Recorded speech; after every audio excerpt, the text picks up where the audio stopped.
in Montana, in the fictional county of Hope County, where a fanatical doomsday cult called the Project at Eden's Gate has overrun everything. They've kidnapped people. They've stolen all the land. The father, Joseph Seed, the leader of the cult, believes that the end of the world is coming, and so he's preparing his family for that inevitable collapse. Now, it looks pretty peaceful right now. It is. Well, we're in Falls End, which is one of the communities, one of the towns in the game. It's just been liberated by Alex, who's playing the game. Shout out to Alex, everybody. Yeah. In the Twitch chat, I want to see you throwing up the claps. Alex is over there. If he dies, give him the thumbs down. Yeah, when we decided, we want to bring Far Cry to America, it's, there needs to be some level of believability. It needs to feel like the world is lived in. We're walking around the house here sort of showing a typical Americana. There's not a lot of people in the town right now because, like I said, they're all been kidnapped. And so it's up to the player. That will bring down population. Yeah, it's up to the player to sort of bring the communities back, build a resistance, build an army to fight against the cult. Was it a tough decision for you guys to come to America? I don't think so. It's something that the team has really been wanting to do for a while. The question really was, what's a space that feels Far Cry-ish? Right. We've been to Kyrat, we've been to the islands in Far Cry 3. We've gone back in time. Yes, we have gone back in time to Primal. But I think trying to find a space that felt dangerous, a little bit unexplored. Sure. A place that just feels like a wilderness, like a frontier. That really is Montana. We sent a team up there to sort of do a little investigation, do some recon, and immediately they fell in love with it. They said, the people, the landscape, everything sort of feels very remote and Far Cry-ish. And then it became, okay, well, what's a cool villain that could sort of... Well, that's what's fascinating for me, being a Far Cry fan, right, is the fact that I'm a fan of America as well. And I wanted you guys to do something here, but Far Cry doesn't work in Chicago. Yeah. What are you going to skin in Chicago to make a wall in? It doesn't, rats? That's not all we got. Not a lot of bears, not a lot of wolves around Chicago. But the rats are pretty big in Chicago. Exactly, I know. Shout out to Boomer, there he is. There he is, good boy. I have a little plush of him right here. You don't see it yet, but I'm petting it. There it is. Talk about Boomer. You have so many. I don't think there's been a Far Cry that's had a pre-release run-up like this that's had so many characters already identifiable, right? Yeah. I think Far Cry in the past obviously has been it's been known for its villains, right? Voss, Pagan Min. It's very much been about you versus the villain. This time around, we wanted to bring the community into the fold, bring your friends, your allies, the people who are going to fight with you against this cult. How can we showcase them? Building people like Mary May, who owns the Spread Eagle, that will walk. Has she thought about changing the name? Well, because it's a great name, but it does.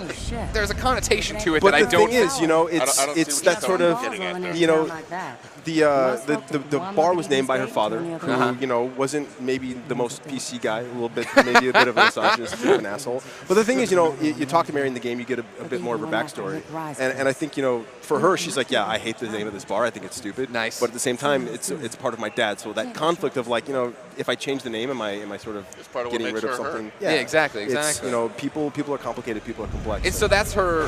Wait, who's Casey Segal? Casey Segal is the cook of the Spread Eagle. You guys are the worst. So if Nick Scarpino was watching this, he'd be, I'm just the cook. Casey, lowly cook. Casey will give you some recipes. He'll send you on some hunting missions. And he'll also drop some wisdom bombs. Does he talk? Does he do the I'm just the cook? The lowly cook line? He's just a cook. All right, okay. But does he say it? I want him to say it at some point in this video. Don't ruin the whole thing. I gotta buy it when it comes out next. Doesn't matter if he says it, he's got the hair. So, Mary's role is giving out quests, keeping you ingrained. But she's one of your partners too, yes? She's one of the members of the community. She's one of the community leaders. So, the people that you meet in the game, they're all a member of the Resistance, right? They're all sort of trying to fight back against the cult. Mary, Pastor Jerome, they're sort of sending you out on quests to say, hey, people have been kidnapped, or we need these convoys taken down, or I need a truck my dad's truck to take them back.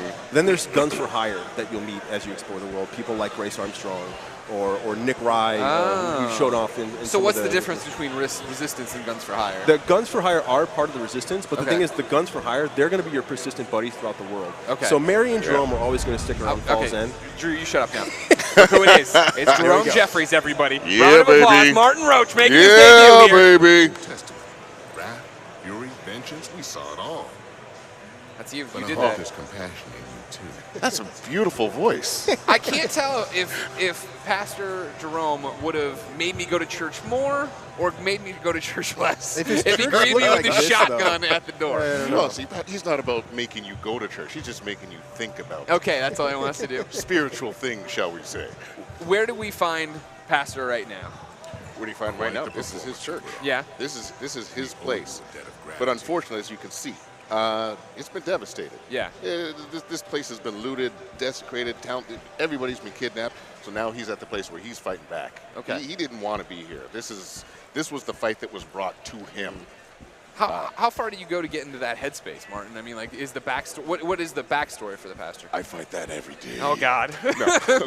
No. To get the backs for him, we go back, 20 years, Yeah. I guess. Oh, wow. Back to the first Gulf War. What he is, he's a vet. Comes home, he wants to find some peace, find a place. A lot of vets don't find that. So he goes to a place where he can find it, the wide opens of Montana. And then here comes this cult, and they're slowly ripping it away. They're Sure. ripping away his community. He's helped build his community. He's one of the leaders. He's not going to let it slip. Sure. He's going to be the guy that says, all right, I don't want to have to do this, but I will take up a gun again. I know how to do this. I don't want to, but I know how to, and I can help lead these people I thought that back was- to the real world. When we met Pastor Jerome in the trailer, right? That was one of the most powerful things of him reading the Bible, pulling out the gun, out and the like gun. he had to go protect his flock. I like Yeah. that. a Yeah, lot. exactly. And that He's was protecting sort of his flock. the inspiration for the character, right?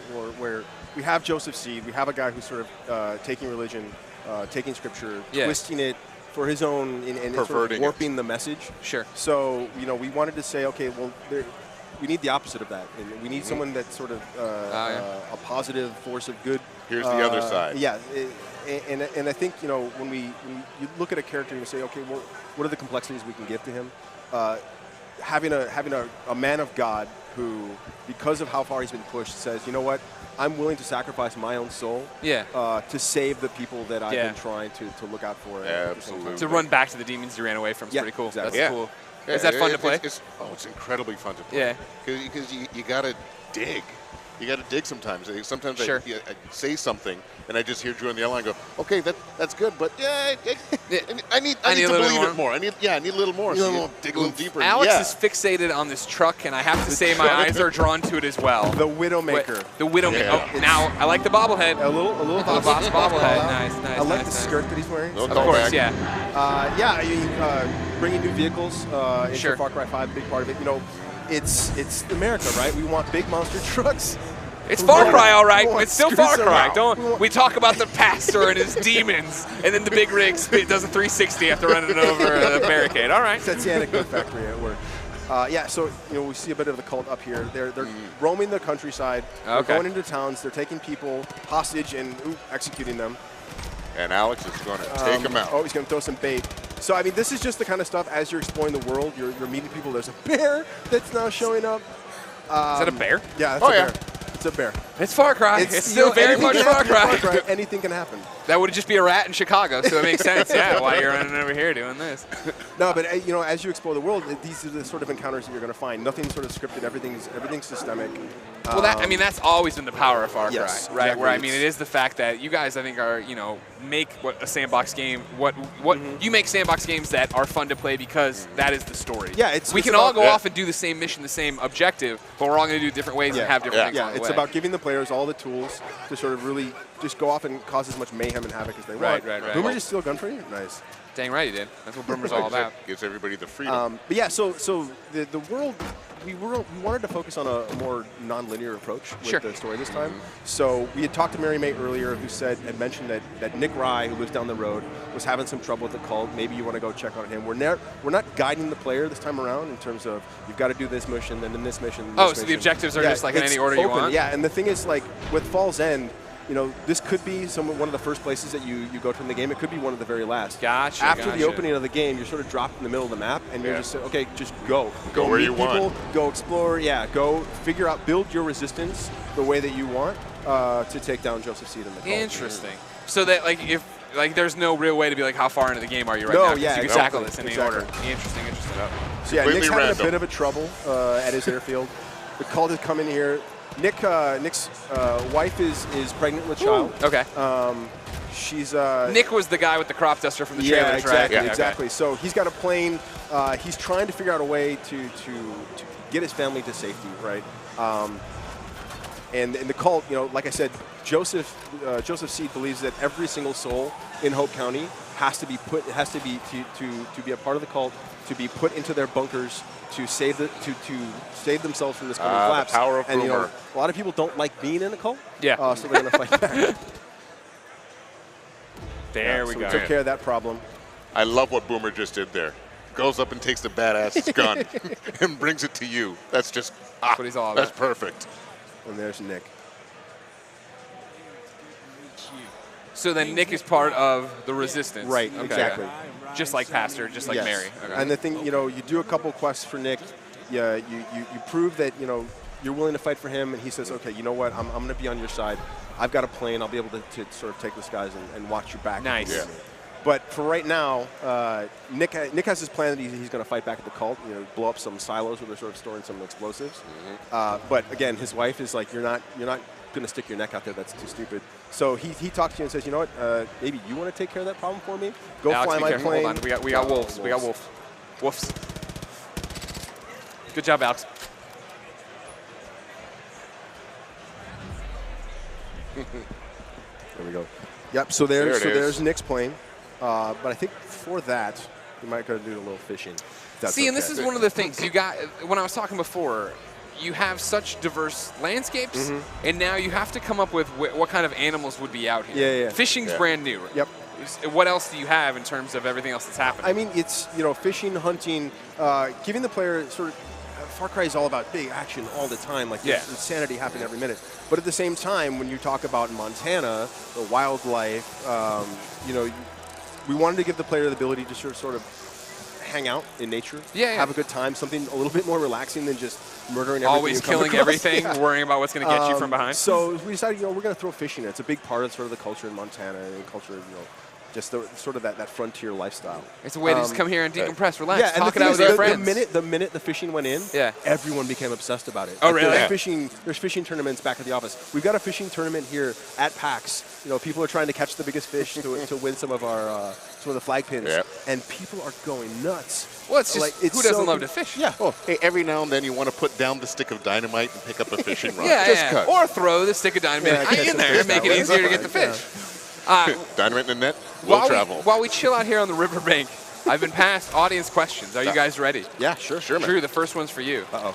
Bobby writes in and says, what inspired the team to do this one in the USA? I think bringing Far Cry to the U.S. was something the team's been wanting to do for quite some time. Yeah. It just never.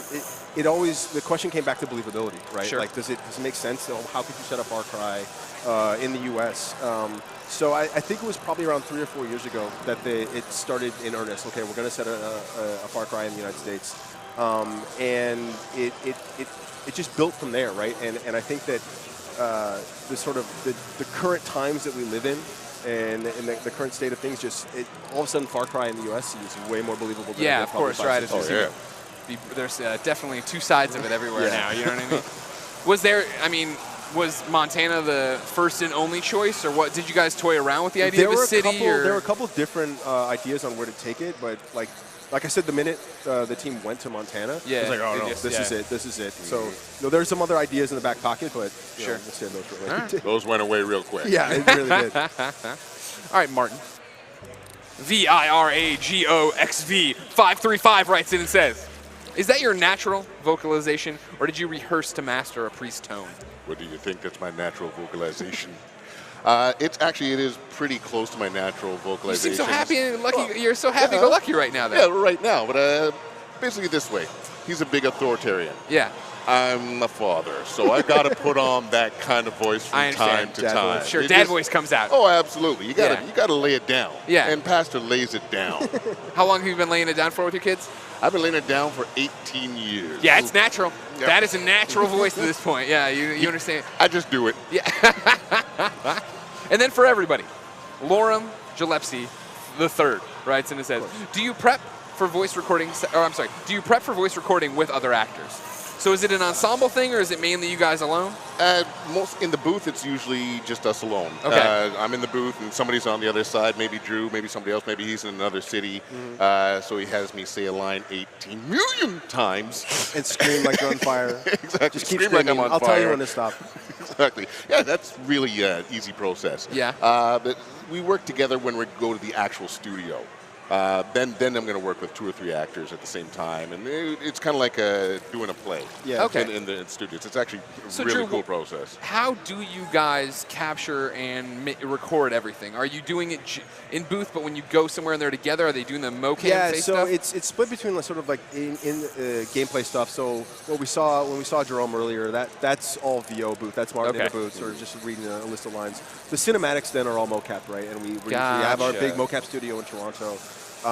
Where we suit everyone up in the mocap suits with the little balls and put a giant Vice headset on them and shine really bright easy lights. to act in, isn't it? And then Yeah. say act natural. Yeah, Very natural. You don't notice it. Hey, in your leotard right now, act like a big bad Exactly. pastor. Here's yes, this. and the leotard that tells no tales. You know what I'm saying? Okay. Here's this broom handle. It's a shotgun, and go axe. Exactly. And go. Really? Really?